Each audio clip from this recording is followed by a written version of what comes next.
What if we were doing really nothing as marketers, as personal sellers, as salespeople, as business people, as advisors?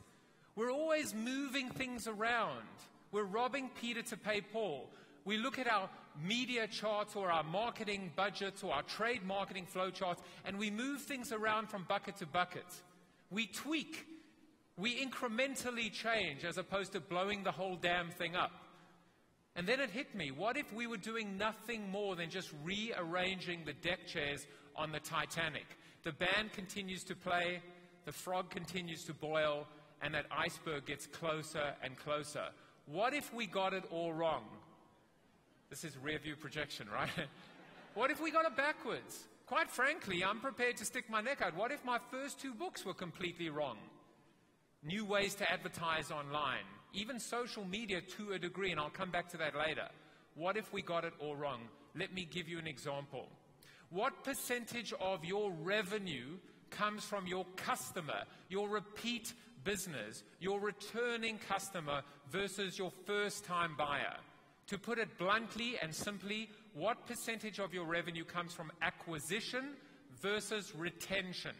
And then, what percentage of your budget do you spend against the acquisition-generated revenue and the retention-driven revenue?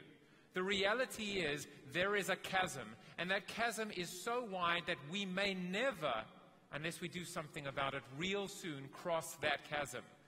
If 80% of our revenue comes from our repeat, returning, loyal advocates and customers, why on God's green earth are we only spending 20, 15, 10, 5% of our dollars against that segment? By the way, most companies I talk to don't even know the answer to that. They can't even determine that very simple 2x2 matrix. It is time to really slaughter that sacred cow when it comes to thinking about retention as all about attrition and churn. First of all, any amount of attrition and churn is unacceptable. I was always taught in my first job out of college, treat every customer like they were your only customer and your last customer. And the same applies to every transaction from every customer. We should stop thinking about retention as an end unto itself, as all about weakness, defensive, static, tactical. You know, please don't leave me, I beg of you. I'll be good, I'll be better. Sounds like a really abusive relationship. That is not how we should be thinking about retention. Retention should be a means to an end. Retention should be strategic, offensive, proactive, dynamic, front office. From retention can come the new acquisition. What's the point of fishing when your net's full of holes? Plug the holes and then go out and snare that blue marlin. The idea of flipping the funnel, you know, it almost sounds dumb, commonsensical. The funnel should be getting bigger over time, not smaller. Your sales dollars, your marketing investment, you should be getting increasing returns on your investment, not decreasing returns. It sounds almost childlike.